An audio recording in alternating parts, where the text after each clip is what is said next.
Hello again. Today is the 27th of June and it is Global SMME Day as declared by the United Nations General Assembly. The day is dedicated to raising awareness of the need for greater investment into small and mid-sized businesses in developing countries. And today we have a very exciting show for you. So we're asking you to send through your small business related questions via WhatsApp and video as well as audio. And we're asking you to keep them under 30 seconds long. And we have experts in studio, entrepreneurship experts, Daniel Moritz, a Chief Financial Officer at Merchant Capital. He'll be answering your financing questions. And Dr. Rosh Mamabulo, who's the founder of Laura Center for Innovation. And he will be talking about marketing and branding your business better. They are going to answer your questions and offer you free advice live on air. So the goal of this day is to encourage member states to facilitate observance of the day by increasing awareness and actions to support small businesses. This is very important because small businesses account for more than 90% of all businesses and around 70% of all jobs worldwide. So we all know about the challenges faced by SMMEs. Chief among them is access to credit and finance. This is obviously a big issue, and we'll hear from most of the SMMEs who have sent us some of their voice notes about this. They also face the issue of poor infrastructure. So the lack of access to physical infrastructure is a key impediment to business growth, and it adds significantly to the cost of doing business. Another problem is onerous labor laws. So labor laws, particularly in this country, have been found to be a significant regulatory obstacle to business growth, particularly when it comes to laying off of staff. The Global Entrepreneurship Monitor report and the World Economic Forum report have listed also government's red tape as one of the major obstacles to entrepreneurial activity and business activity in South Africa. All right, like we did the last hour, if you are watching SABC News, it's time to hear from you what the challenges facing your businesses are. We still have in studio Daniel Moritz, who is the CFO at Merchant Capital, and Dr. Rosh Mamabulo of Laura Center for Innovation. They're in studio with us to field your WhatsApp questions and texts. Gentlemen, the last hour was very exciting. We got through a couple of texts, and we saw that most of them had to do with a lot of financing issues, which is quite an issue. This time around, we have a lot of audio, but we're going to start with one text, and it says that, good day. I'd like to be assisted with licensing of recruitment agency business. I registered as I visited the Department of Labor last year, and I was told that they no longer do licensing manually, and they told me that the website that I visited from last year, I haven't got my licensing. I'm not sure what they're trying to say there, but all I can say that Department of Labor also omitted to help me as I called them several times regarding this issue of licensing. So this person wants to do a recruitment licensing issues. How can we help him? Sure.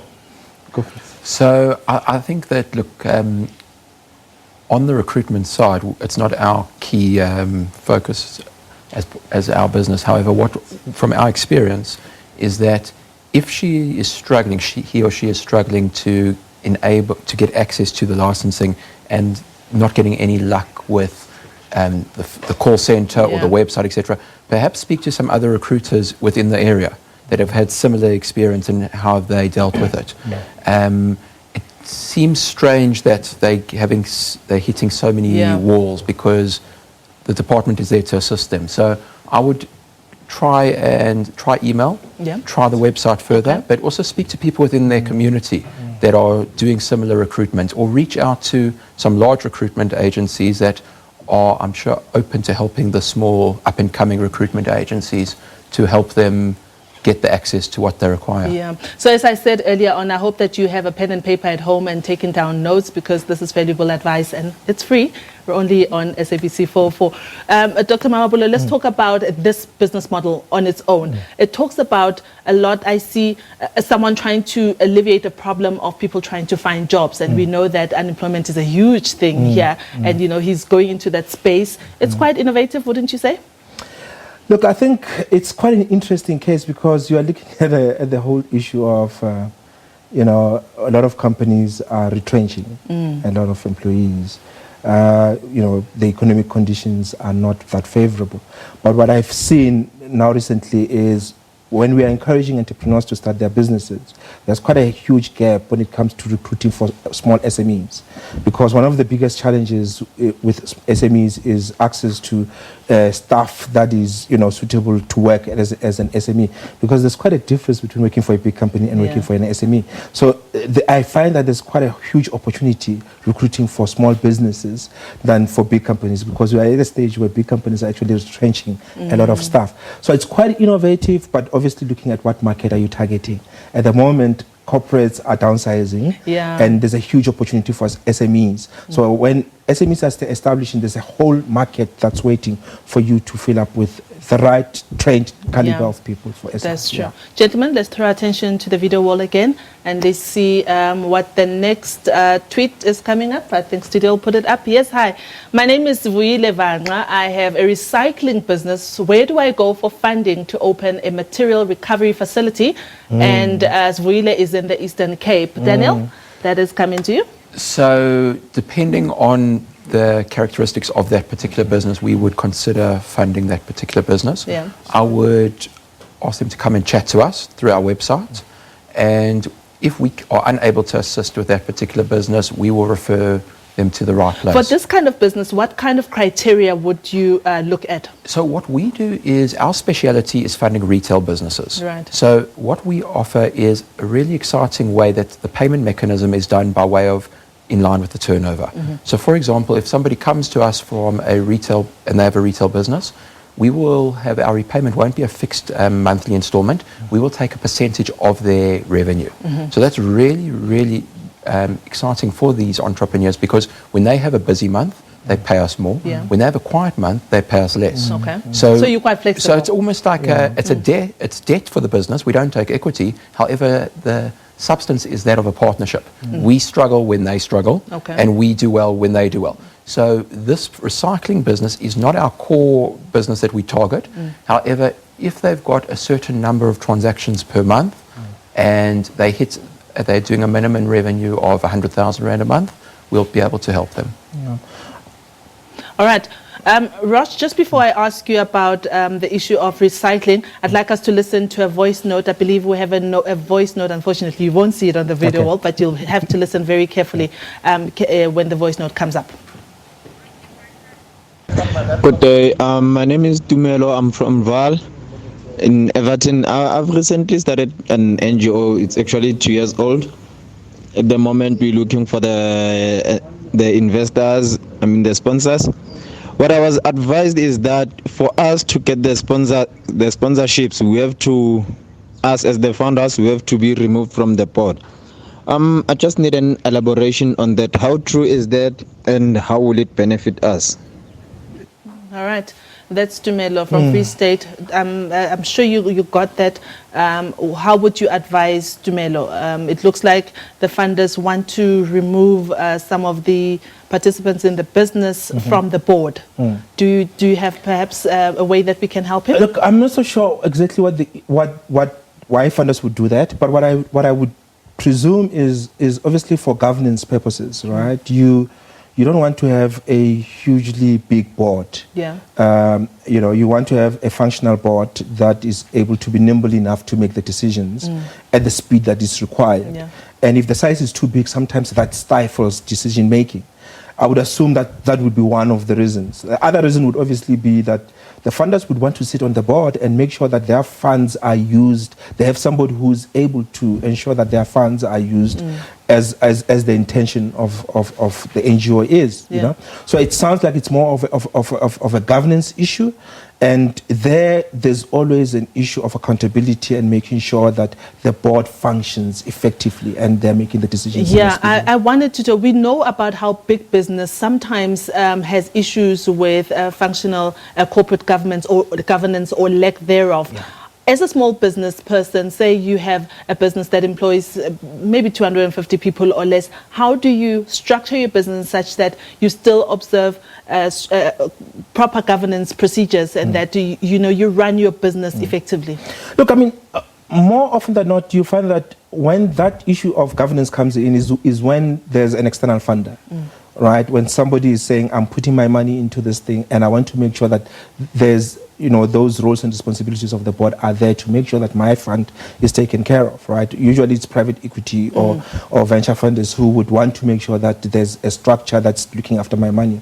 But if it's a private, a privately owned entity that's growing, it's advisable. And I personally feel that each business needs to have, even if it's just an advisory board that's out there to sort of assist the executive people who are running the business on a day-to-day basis with the blind spots that they might not necessarily be privy to. And that is very key. It's very important. But it shouldn't be a big board because then it defeats the whole purpose. Of course, and it also becomes quite costly. Let's take a listen to another voice note and hear what our next viewer or SME has said to us. Good morning. I've got a small business. My concern is the fees that we pay, though our business are dormant, not operative, not getting business.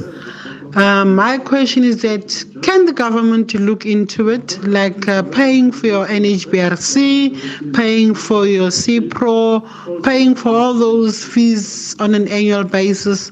Can they look on businesses that are operating and are making money and maybe give us a leeway and say when you get a business then you must pay, please, because this is actually hammering us so badly. We have to keep on paying and now we're not getting any jobs. It's very tough to get a job. I'm in construction and I'm also doing catering. I do submit tenders but nothing happens. My number is 071-436-6035. My name is Anna Mashiko. I'll appreciate your feedback, please. Thank you very much. Bye. Daniel, Ms. Mashiko has even given us a number there.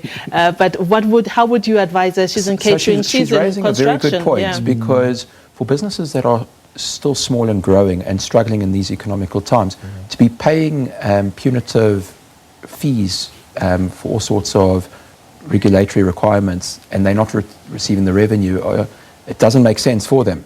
And it's a bit of a catch-22 because if they don't pay the fees, then they're not registered and then they can't go for the tenders or for the new business. But it's difficult for them to afford it. So I think it's something that we need to discuss in more detail and bring to the attention of government for further consideration. Rosh? I think it's, much as I understand the frustration on the other, because I raised these issues of cost of compliance, which is actually very onerous on entrepreneurs, right? Especially SMEs. And I've always argued that we need to have two laws, that those that regulate businesses that have got a turnover of more than a certain amount, and those that are not making a turnover, and those that are not making a certain turnover, they get exempted from all of this, right? So we need to relook at those laws, the labor laws and those type of cost of compliance. But I think when you speak to the government, one of the issues that they raise as a concern is entrepreneurs register businesses and they get a job and they forget about the business. And somebody has to maintain that business in a database. So we have to also balance... recover the cost somehow. Okay, gentlemen, shall we listen to another or we will look at a tweet? Can we turn attention to the video wall? Good day, I'd like to start a brick-making business in my community which will also employ and empower the local community. I have registered a PTY LTD as well as CIDB certification. However, my greatest obstacle is financing. Daniel, how do I go about overcoming this obstacle? Financing once again. So I think with starting up a new business, it's very important to start slowly. So instead of looking for financing from the get-go, it's going to be very difficult to obtain financing for a startup business. So my recommendation is build up some track record. Start with, instead of 10 jobs, start with maybe 2 jobs. And slowly maybe obtain a loan from a family or a friend for a small amount and build up, make sure that they deposit all of their cash in their bank account to build up a track record. And then within 6 to 12 months, they'll have the required revenue to demonstrate that they've got a business. Yeah. And then once that's in place, they can go to the various institutions, including ourselves, where we'll be able to assist them. Do you agree with that, Rosh? Absolutely. I think one of the things that entrepreneurs need to start considering is asking the prospective clients to put up an upfront payment.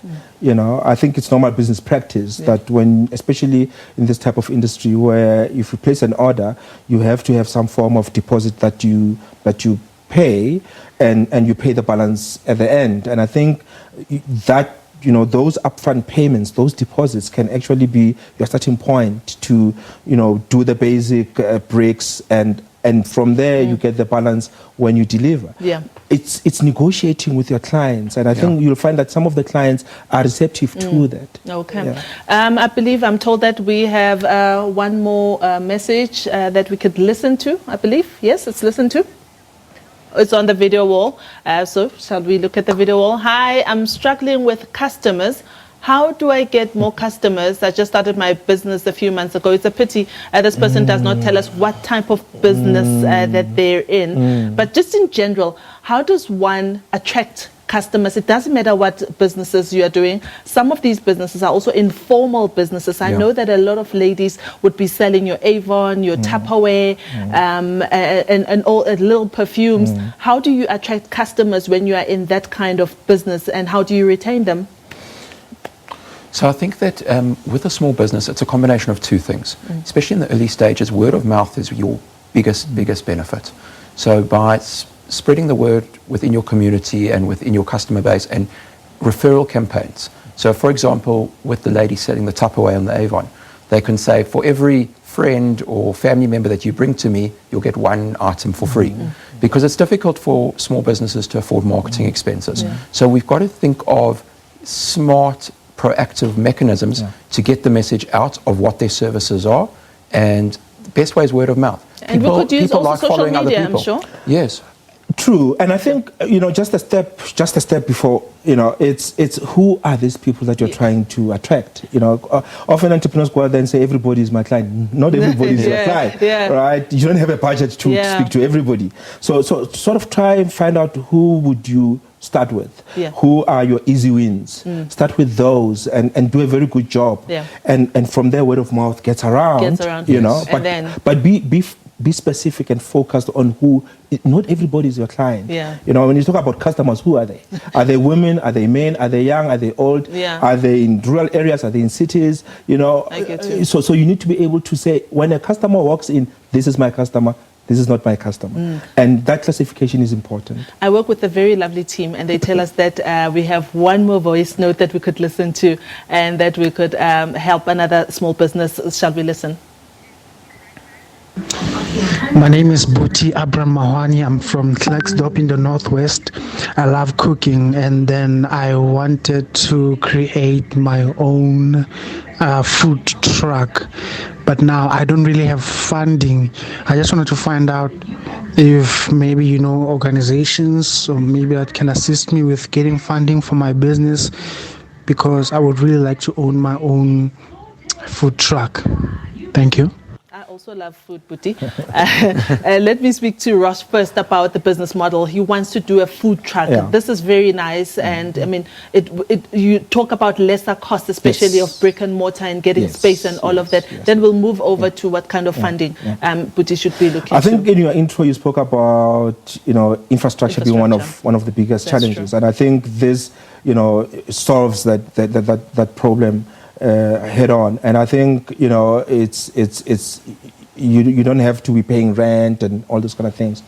I think what Buti needs to start with is cooking at home and supplying who he can supply at the moment. You know, get that ball rolling, right, and establish that market for yourself while you're still applying, waiting for funding for the food truck. Get the business going. It's far much easier to fund a business that's already running than somebody who's waiting. You know, there's this notion that build it and they'll come, and often they don't come. Yeah. And you need to kickstart this thing on your own, and it becomes, once you have built that track record, it becomes easier to attract funding for all these other expansion ideas that you have. Daniel, how much do you think that you would need for this type of business? So food trucks have actually become quite popular. It's become, because you don't have to pay rent anymore, you can move your location. Worldwide, they've become a really popular business choice. So it all depends on what type of equipment he requires. So it can range from 100,000 Rand up to 500,000 Rand, all depending on what he requires. Yeah. I think it's very important that he must realize that it's not the food truck that's going to sell the food. It's the his food. passion for food, Yeah. his ability to cook really well. So to Rasha's comment, I think I agree. He should build up a bit of track record, get lots of customers, demonstrate that there's a demand for his goods, and then getting funding will be easy. Gentlemen, I must thank you for your time this afternoon. You've really given me value. I'm sure that you've given our viewers at home value for their time, and those that have sent in their requests and have sent in their texts, I hope that they received value. The SABC has worked very hard to give you this special where you get advice from experts, and I hope that it was quite valuable and worth your time indeed. After the break, Nompu is having another interesting interview all about small and medium enterprises up next.